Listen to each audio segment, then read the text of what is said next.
Hey YouTubers, I'm coming to you from North Mississippi on December 31st, 2021, and it's a beautiful 75-degree day.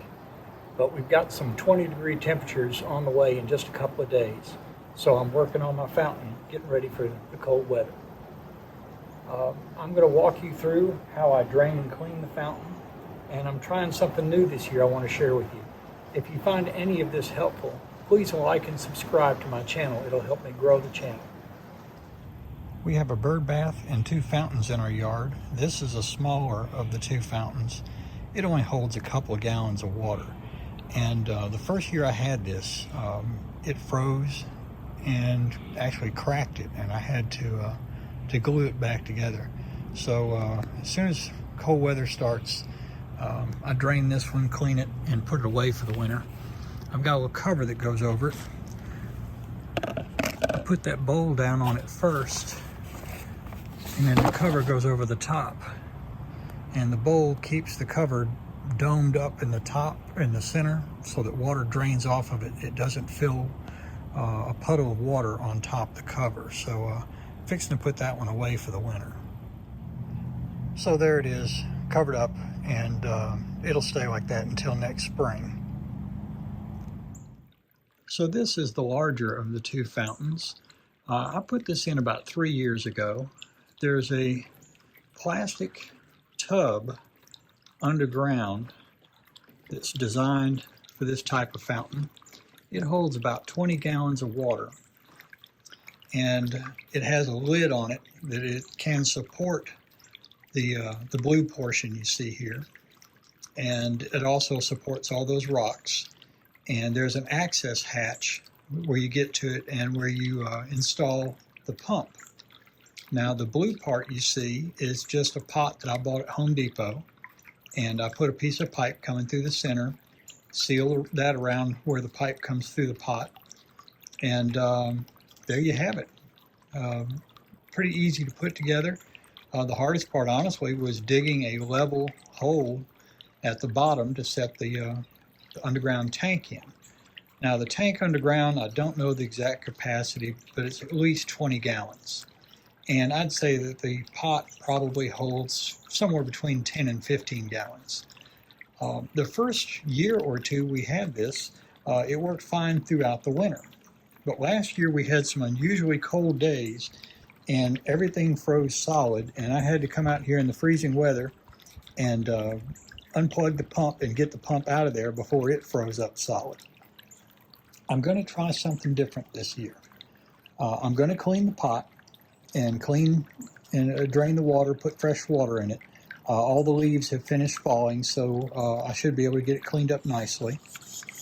But I'm not going to take it out of service this year. I'm going to put a water heater inside the underground portion and see if we can keep it flowing throughout the winter for our enjoyment and for the birds, which you may hear there's a Carolina wren making a lot of racket nearby. So I'll report back on how the heater works out, and I'll include some video of cleaning the thing and putting the heater in. Okay, so how do you get 30 gallons of water out of a fountain that's lower than ground level?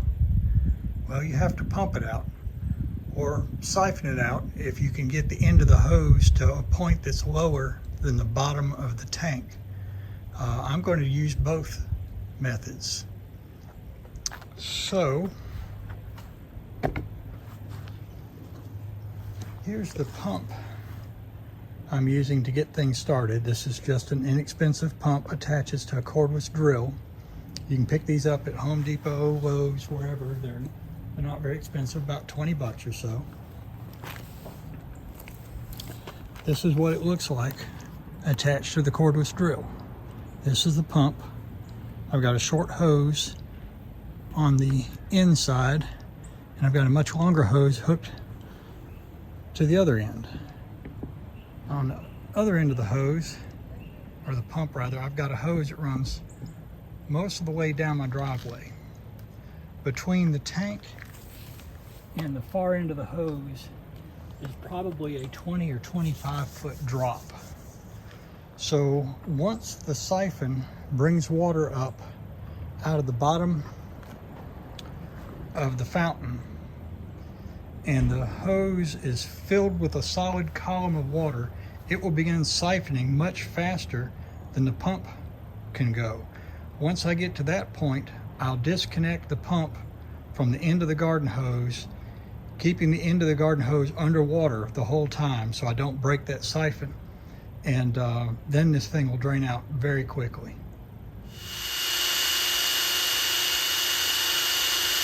That helps try. Okay, I can feel water being pulled through the pump even though the pump is not running. So there's a good siphon running. But the pump here is slowing down how fast the water can flow. So I'm going to remove the drill. Don't need that anymore. And I'm going to stick this end of the hose underwater and disconnect the pump. It's very important that I not let any air get into the system. It'll break the siphon.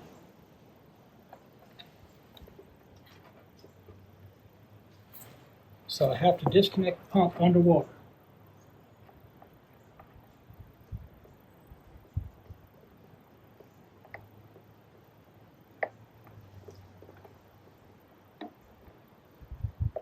And now there's a very strong suction. The siphon is really pulling the water out of here pretty quick. I'm going to put the hose at the bottom of the tank. And I'm going to keep it there with this brick.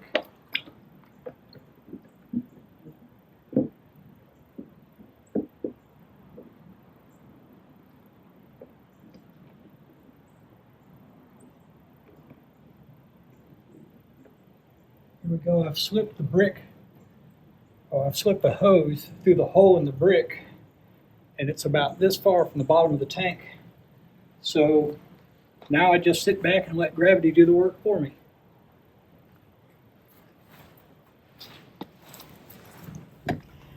Okay, there's still water down in the base, but I decided I wanted to go ahead and drain the top part, the vase. So I put my thumb over the end of the hose and moved it into the vase. And so by blocking the flow, I was able to move the siphon from the bottom to the top without losing that siphon. Like I say, if you let any air get in there, then the siphon's broken. You got to start it over again with the pump. And you can see that little brick I've got that the hose is run through to keep it down on the bottom. So I got the garden hose out, and I'm going to rinse everything off and pick all the leaves and dirt out of here and drain it a second time. Okay, I've stuck a garden hose down in there running to keep my siphon going. So I've got water from the faucet going into the tub, and the siphon is still going. They've sort of reached an equilibrium, so I don't lose my siphon while I go ahead and do a little bit more maintenance. I haven't removed the rocks before, but I went ahead and did it this year, and I'm glad I did. Over 3 years, a good bit of sludge has accumulated that I want to clean out of there, and it also gives you a better idea of how all this comes together. Like I say, there's about a 20 or 30 gallon tank that goes down about a foot, maybe 14 inches deep, and the lid supports the rocks and the vase that's on top. And this is some of the goop I've scooped out from around the rocks. This fountain is in a little alcove by our front door, and when the leaves fall and what have you, a lot of this debris ends up in this little alcove. And so here's what 3 years worth of decaying leaves and stuff looks like. So I'm just going to pick up anything that's too big to go through the garden hose, and I'll rinse this, and with that siphon going, it'll slurp up the rest. And when I get it all nice and clean, and there's nothing in there but clean water, then I'll stop the siphon, fill it up, and install my heater. The water that's in there now is really pretty clean, and there's probably about this much water in there, and it's fine. I can let it go like that. The siphon hose is still running. I'm going to try to get the last little bits of debris here.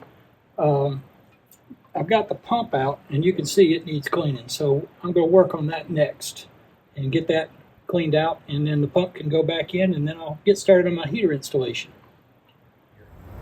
I purchased this pail and bird bath De-Icer. It's made by API. It's a model 250D, and it has 200 watts of heating capability. It says it's suitable for containers of 15 gallons or less, and the part that I have above ground is 15 gallons or less, so this should work out just fine. My plan is to locate this in the bottom part here underground. I thought about draping it over the side here, but I really don't like the looks of that, so I'm going to try putting it in the water reservoir underground. My plan is to zip tie it to a brick so it'll sit on about 3 inches above the bottom, right where I want it. And it comes with a clamp. I use the clamp to clamp the cord here to the side of the tank. And I've got an extension cord connected to it.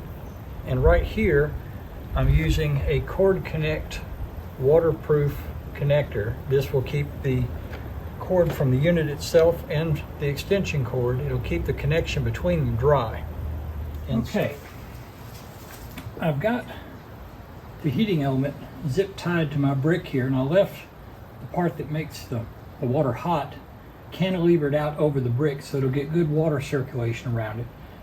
Like I say, it's very important that this remains submerged at all times, because if it's above the water it can damage the unit. So I'm just going to slip this down here, make sure it's not near the heat pump, or I'm sorry, the water pump, or anything else, and it's not touching against the sides of the tank, although they say it's safe for plastic tanks. I don't think it gets that hot. And just going to route the wire here on the side.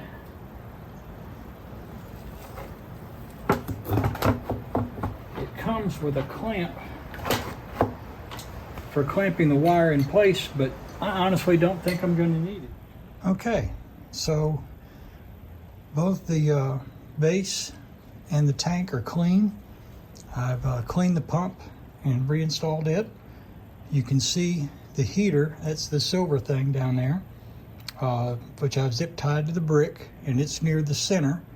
So I'm hoping that when the water, cold water in the winter, cascades off of here and down into the tank, it will pick up on the fact that this water here is colder than what's in the bottom, and the thermostat will kick in before this freezes. Now, like I say, the temperature it kicks in at is 40 degrees.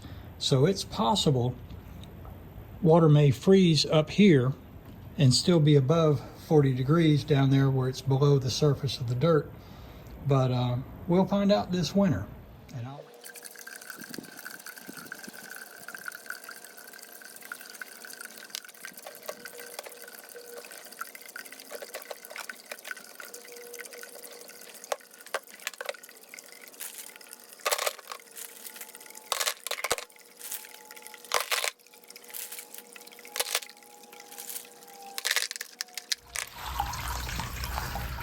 okay, so it's a nice brisk 26 degrees early this morning. It's been below freezing for 48 hours. And as you can see,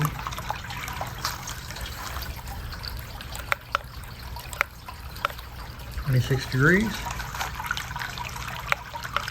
Water in here is 47 and no ice.